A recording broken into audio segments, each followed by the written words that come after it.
What's up, guys? This is Caden Reese, and this is the Project Files. Have you ever sat there knowing what you should do and you still don't move? It's like you're not lazy, you're not weak, you're not unmotivated, you just feel stuck. What's crazy is most of the time it's not even because you don't know what to do, it's because your brain is doing that thing where it makes everything feel complicated and heavy. Like every choice has consequences. Let's use the gym as an example. You tell yourself, okay, I'm going to go work out today. And then your brain goes, well, what workout should I do? Or is it push day or legs? Or what if I do the wrong thing? Or what if I'm not on the best program? What if I go and I don't even feel like I had a good session? And then the next thing you know, after 45 minutes, you've sat there contemplating all of these questions and you haven't even taken 1 minute moving. And then after that, you feel guilty, like there's something wrong. But here's the truth. There's nothing wrong with you. You're not broken. You're dealing with something that's very real. It's called decision paralysis, and it's one of the biggest reasons people stay stuck in life. So in this episode, I'm going to show you how to recognize decision paralysis the second it starts and how to solve it so you can stop freezing and start moving again. Because momentum isn't built from perfect decisions. Momentum is built when you finally make a decision. So if you listen to episode 1, you already know that this isn't just some random lazy person problem. A lot of decision paralysis comes down to one main thing, a fear of regret. It's not that you don't have options, it's that your brain keeps whispering, what if I choose wrong? What if I mess up? What if I look stupid? What if I fail? What if I regret this forever? And then you get stuck in what I like to call brain freeze, or honestly, a mental gridlock. Like everything in your head is moving, but your body isn't. And here's the part that most people don't realize, which is kind of crazy. Indecision is still a decision. When you don't choose, you're actually choosing to stay exactly where you are and not progress forward. And it doesn't just happen in the gym, it happens in real life too. Like for example, let's take a relationship. You might be sitting there thinking, do I stay? Do I leave? Am I trying hard enough? Do I need to try harder? Am I trying too hard? Do I talk to them about what's going on? Do I let it go, just let it slide? What if I leave and then I regret it? Or what if I stay and I waste time, however long that time is, and I could have been in a better situation the entire time? And the more you think, actually, the more stuck you get. When you want clarity and you're thinking about it, but all you get is just a feeling of anxiety and you're overwhelming yourself, and then it actually makes the decision harder. And I want you to hear me on this when I say this. It's okay to feel this way. It's not abnormal. Everybody feels this way at some point in their life, which is great, and it's totally fine. It doesn't mean you're weak. It doesn't mean you're broken. It doesn't mean you're not disciplined. It just means you're human. But here's the line you can't cross, and here's the thing that you need to realize as you're going. It's okay to feel that way, but it's not okay to let that feeling control you, which a lot of people let that feeling control them, and then they never get anywhere. So in this episode, I'm going to walk you through a simple framework, not to make your life perfect, but to get you moving again in the right direction. Because momentum beats perfection every time. Now that we know what decision paralysis is and why it happens, I want to get into the fix, how to fix this, how to solve it. Because I don't want you to just understand what it is. I want you to get out of it and be able to get yourselves out of it. So I'm going to walk you through a simple decision framework step by step that has helped me as I've tried to break this chain of decision paralysis for myself. Step number 1 is naming the decision. First thing you have to do is name that decision. Most people don't realize this, but they aren't actually stuck because life is hard. They're stuck because the decision they're trying to make is unclear. They're thinking things like, I don't know what to do with my life, or I don't know what direction to go, or I feel lost. But those aren't decisions. That's just anxiety without a target, and it makes things worse. And here's the truth. You're not stuck in life. You're stuck in the moment. I'm going to say that again. You're not stuck in life. You're stuck in this moment. So your job is to take that moment, break it down, turn it into a real life decision, and ask questions like, do I commit to starting a business? Do I stay in a relationship? Do I start the gym today or not? Or do I post the content or keep waiting? That's a decision. And I've been there. When I was deciding whether or not to start my business, I had insane decision paralysis. I sat there for months trying to decide what to do.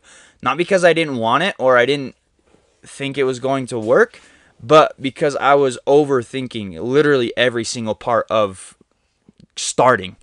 And I had a ton of thoughts and fears of, what if this doesn't work? What if people think it's cringy? Or what if I fail publicly and everybody that I know starts making fun of me? And what if I put my time into it and it doesn't go anywhere? And instead of choosing, I decided to distract myself and I procrastinated. And honestly, the biggest thing I did was research nonstop about every single thing about the business that I could. And because researching felt productive, I felt like I was getting somewhere. But most of the time, it was just me dressing my fear up like preparation, when in reality, I was just trying to avoid actually getting started. So, step one is simple: name the decision, write it down, say it out loud, and make it real. Once you make it real for yourself, it's going to be easier to target and find that decision. And then we can roll into step two, which is stop chasing the perfect decision. This is where most people start to take their problems and lift it up into figuring out the solution. So you've got to stop chasing the perfect decision, because perfection isn't there. It's never going to be there. So if you're waiting for that perfect time or that perfect decision to make the next move, you are never going to make that move, because it's never going to be perfect. It's never going to be the perfect time. It's never going to be the perfect moment. It's just not going to happen. Now, chasing perfection is a good motivator, and it's great for some people.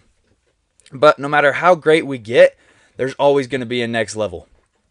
So, that being said, perfection is the number one reason why people freeze. And a lot of us don't want to make a decision because we're not actually choosing between two options.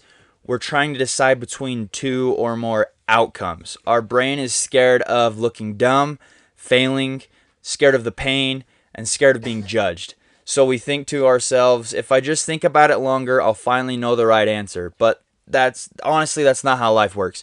You don't get certainty first, you get certainty after you move. You have to make that decision and make that move for your mind and body to feel a difference in what's going on.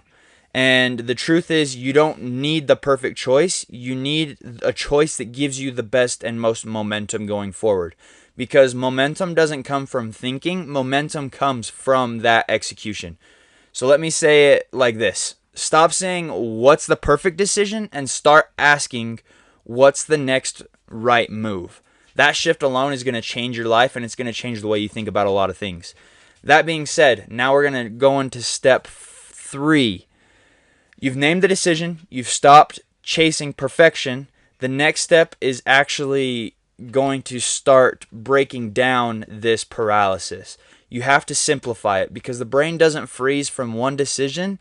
It freezes from too many options and too many doors. So step 3 is to cut down your options.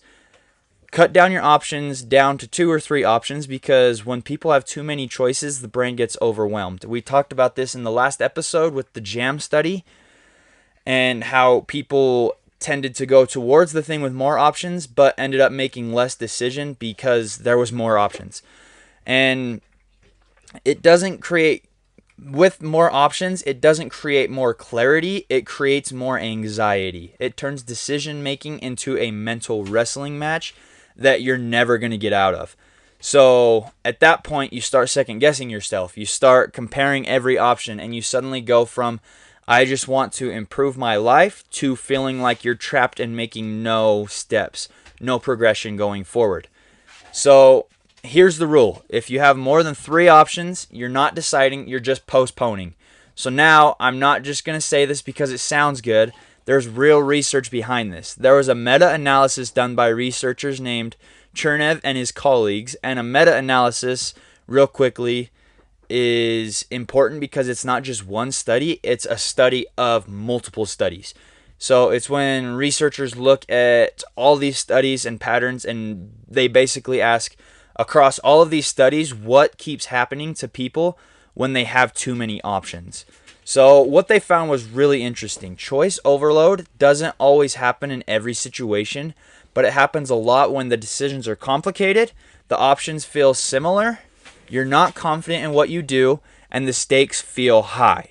What this means is if you're already stressed, you're already unsure, if you're already overthinking, then more options do not help you.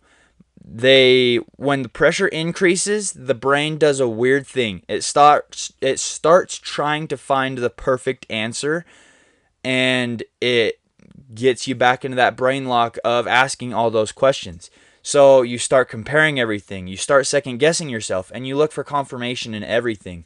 And the decision then becomes heavier and heavier, and you feel like there's more pressure and more pressure, and then you freeze, which is literally what decision paralysis is, which is crazy.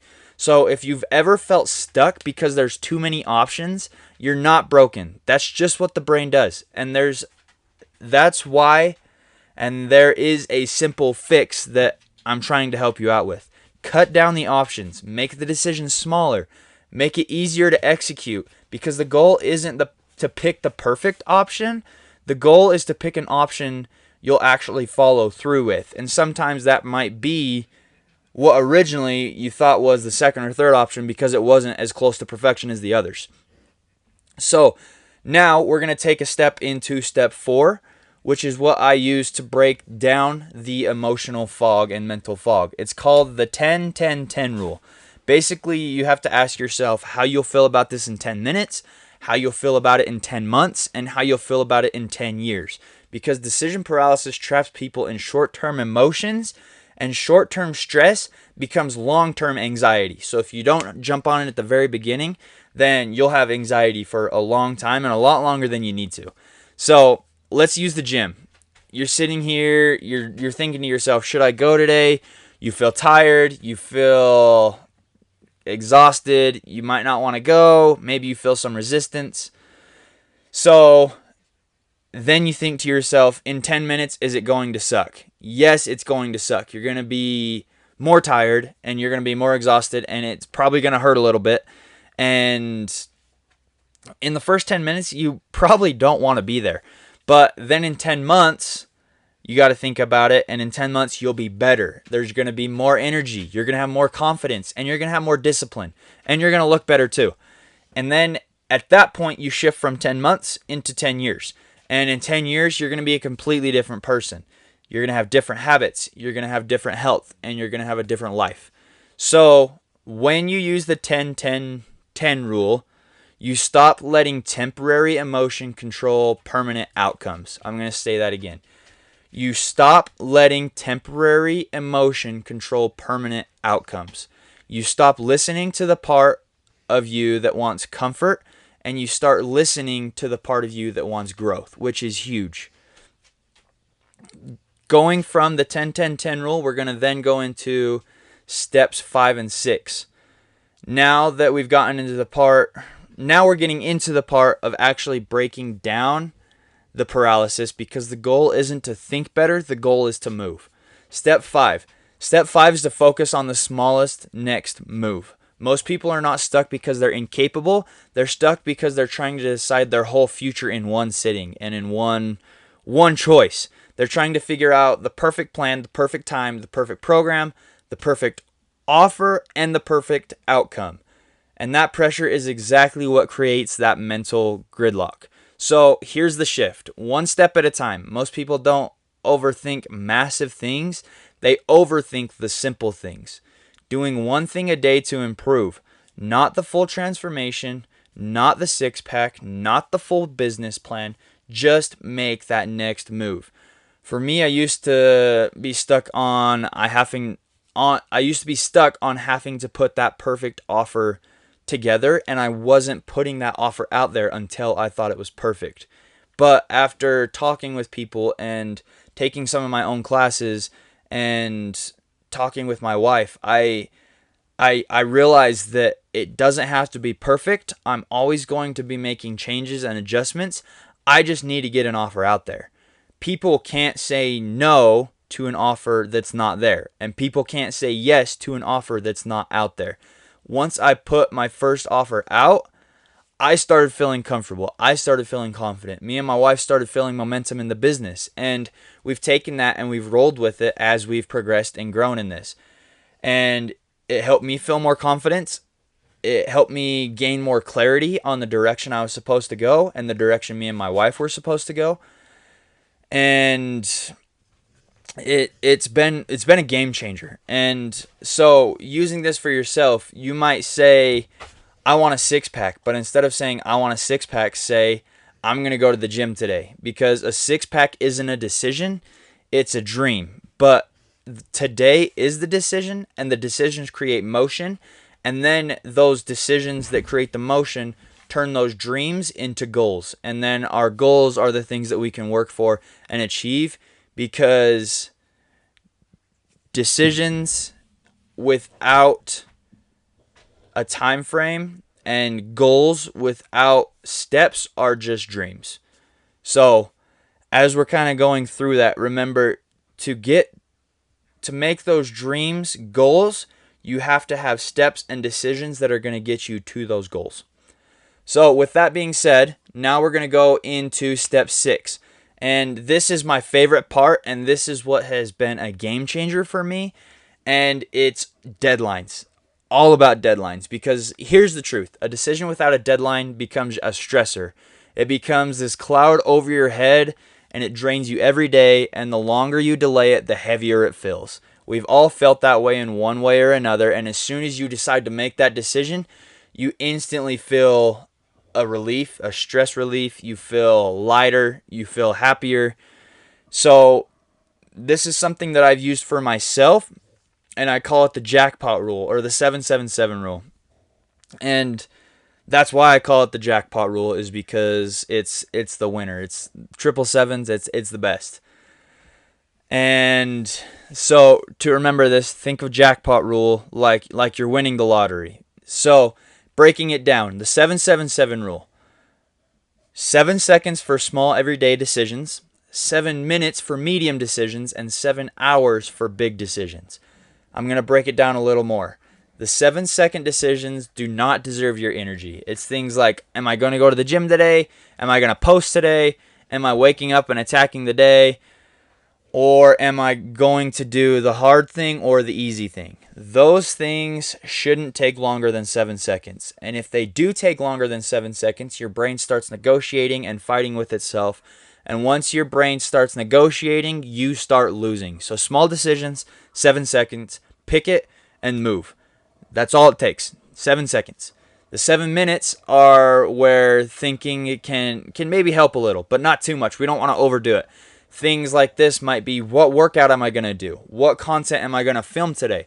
What offer am I posting first? Or what should my next step be?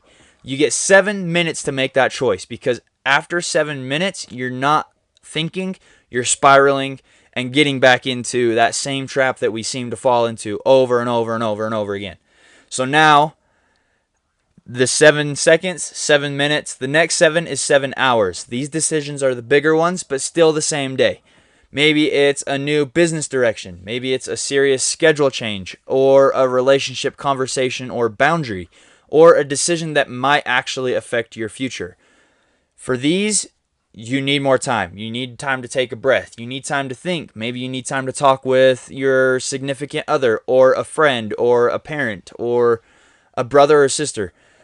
But 7 hours is the golden time frame for me, because it gives you more time without anxiety and stress creeping in too much to control your whole life.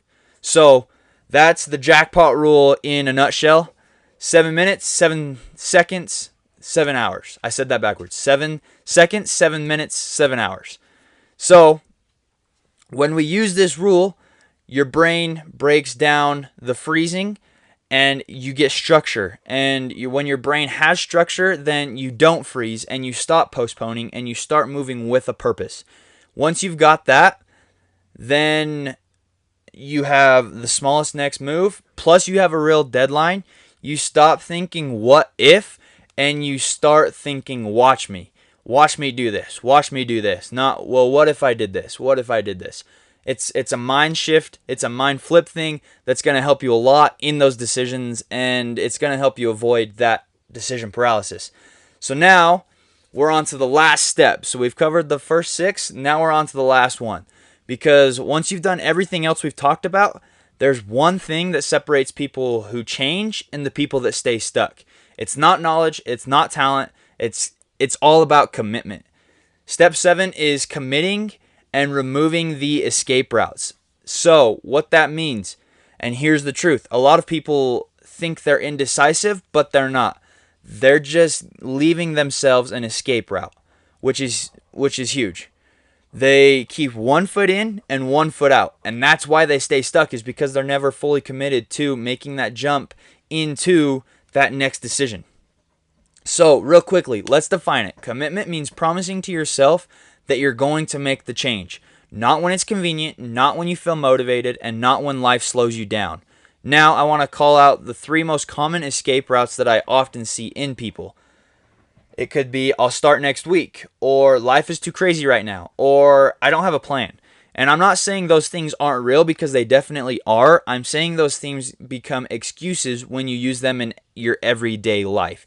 Because the truth is, you don't need a perfect plan. You need a decision and then a commitment. So I'm going to say that again. You don't need a perfect plan. You need a decision and then a commitment. So here's how you lock commitment into place. Number 1, you could share your commitment with someone. When you say it out loud to another person, it becomes real, and you are almost obligated to fulfill that because somebody else knows about it. Number 2, write it down on a sticky note. Write your decision on a sticky note and put it somewhere where you'll see it every day. It could be the bathroom mirror. It could be on the fridge. It could be by the light switch. Put it somewhere where you're going to see it every single day, because when you see it, it reminds you, this is who I said I am, and this is who I said I want to become. It's easier to remember those things when you can see them. Number 3, you can schedule it. If it's not scheduled, it's not real. Your calendar is a list of your priorities. So schedule the smallest next move. Even if it's in 20 minutes, even if it's just a short workout, or even if it's just planning, schedule it. Get it on your schedule. Put it out there so you know exactly when things are due and when it's time to get rolling. So just to recap real quick, the whole decision paralysis framework. Step number 1, name the decision. Step number 2, stop chasing perfection, because it's never going to happen. Step number 3, cut down your options to only 2 or 3 options. Step number 4, use the 10-10-10 rule. Step number 5, focus on the smallest next move. Step number 6, use the jackpot rule. And step number 7, commit and remove the exit. That's it. That's the formula. Super simple 7-step process that once you start making those and breaking it down into those steps, it'll be a lot easier for you to move and progress into that next adventure, next chapter, whatever it is. So now that I'm going to bring it full circle and kind of explain. Last episode, we picked a decision. We talked about finding a decision that maybe you've wanted to do or maybe you've wanted to commit to, but we said we weren't going to do anything yet. If you didn't pick one, now it's time to pick one. Pick that decision and commit to it. There's no more thinking, I don't know what it is. No more waiting. No more postponing your life. So here's my challenge for you today. And do it within the next 24 hours. You've got to find the next smallest move. I'm going to say that again. My challenge for you guys is to find the next smallest move and make that move in the next 24 hours. Not next week, not next month, not when you feel ready or not when you feel motivated, in the next 24 hours. It's time to break that mental lockdown and start making moves. This is the Project Files, and we're just getting started.